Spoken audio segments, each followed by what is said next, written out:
nella mia strada personale, scrivere in letteratura è molto piacere con la scoperta. È un'attività che va legata stretto con l'identità intima e di noi con una ricerca permanente di comunicazione e di dialogo e sempre questa per me si svolta in lingua russa.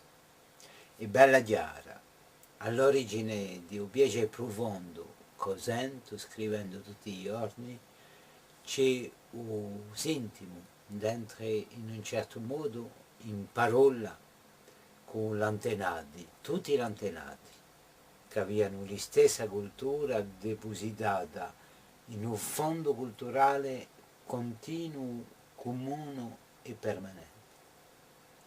Il suo dialogo a conto mio si svolge per mezzo della lingua, una lingua che si è mantenuta e allo stesso tempo modificata. È una cosa di premura, l'idea come faccio di realtà e di non di vita tramandata.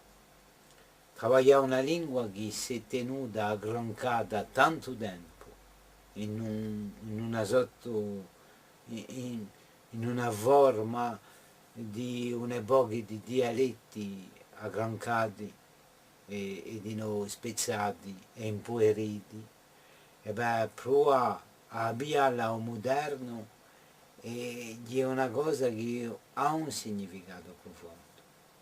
Si vuole arricchiscere il patrimonio e di non farla atta a di l'umano tutto con le sue due dimensioni, quella di un spazio e quella di un tempo.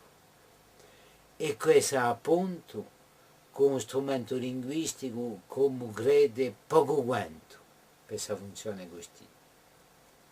C'è pretensione assai per un scrittore in lingua minorizzata, che tanto si capisce che vuole essere un demiurgo.